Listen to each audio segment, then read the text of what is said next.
আল্লাহর রহমতে যা কিছু দেখেন এটি সম্পূর্ণ আমার বাগানে। এছাড়াও মিষ্টি কুমড় আছে, করলা আছে, পুঁই শাক আছে। এগুলি আসলে কয়টা খাবো?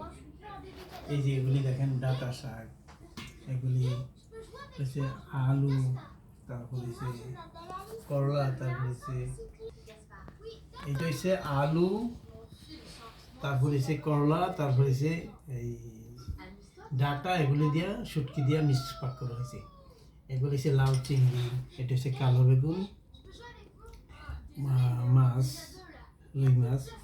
এটা হচ্ছে আমাদের দেশি মুরগি আলু দিয়ে পাক করছে, সেটা আমার বাগানের। এই যে লাউ শাক, এটা আমার বাগানের। ভিন্ডি আমার বাগানের। এই যে ধনিয়া পাতা, টমেটো, এগুলি আমার বাগানের। ডাল পাক করছে, ওই যে টক পাক করছে, সেটা টমেটো আমার বাগানেরই। 2 ধরনের টমেটো আছে, খুব ভালো। এটা হচ্ছে জালি জালি চাল কুমড়া বলে আর কি। এটা পাক করছে ইয়া দিয়া, ডাল দিয়া। ওটা হচ্ছে এই ডাটা দিয়া চিংড়ি। আল্লাহর রহমতে এছাড়াও এই যে দেখেন লেবুটা, এই লেবুটাও আমার আমার নিজের গাছের। এই যে মরিচ, সেগুলি আমার নিজের গাছের। আল্লাহর মধ্যে ফ্রুট তো একেবারে প্রতিদিন ফ্রুট আমাদের এই 3 মাস কিনতে হবে না। অনেক ধরনের ফ্রুট আছে, ব্ল্যাকবেরি আছে, রেড বেরি আছে, তারপর আলু বোখারা যেটা আছে এখানে,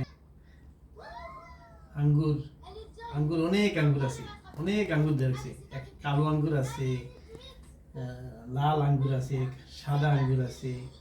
তারপর যে রেড বেরি যেটা, এটা তো প্রতি 3-4 মাস যাবৎ শুধু খাইতেছি এটা।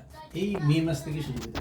এখন তো ঠান্ডার দেশ, আমাদের বাসায় ফ্রিজ, 3টা ফ্রিজ রেখে দিয়েছি। এটি সম্পূর্ণ এখন এই সংগ্রহ করে রেখে দিই। এটা যেন তখন আবার এই যে নভেম্বর, ডিসেম্বর, জানুয়ারি, ফেব্রুয়ারি, মার্চ, এপ্রিল, এই এপ্রিল পর্যন্ত এগুলি আবার আমাদের সংগ্রহ করা। তখন তো এই যে এখানে বাংলাদেশি টাকায় জানেন 1400-1500 টাকা কেজি, 1 কেজি সবজির দাম। এই যে এখানে করছি, আমি মতন বেশি সময় দিতে হয় না, আধা ঘন্টা থেকে 1 ঘন্টা সময় দিই।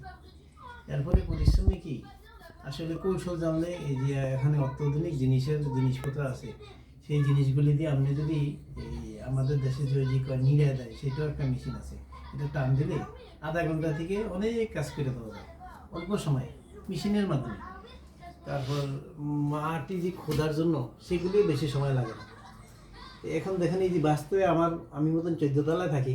14 তলার এই বারান্দার মধ্যে দেখেন আমার লেবুর গাছ, পুঁই শাক, তারপরে কালো মরিচ, তারপরে সে কালো বেগুন, এগুলি হালকা কিছু রাইখা দিছি, কারণ আসলে অক্সিজেনের তো দরকার আছে। ওই যে দেখেন লেবু কেমন সুন্দর করে ধরে রাখছি। আছে এখনো 7-8টা লেবু আছে ভিতরে। আর আরো অনেক লেবু আছে, আমার 50-60টা লেবু আছে, ছোট ছোট, গাছটা ছোট। তারপরে এই যে দিকটা মরিচ, পুঁই শাক, ওই যে ওখানে কালো বেগুন, এই যে কালো বেগুন দেখেন, বড় বড় কালো বেগুন ধরে রাখছি। ওই যে পাশে কালো বেগুনগুলো দেখা যায়। এগুলো তো আমার বাগানে তো আরো অনেক কালো বেগুন আছে।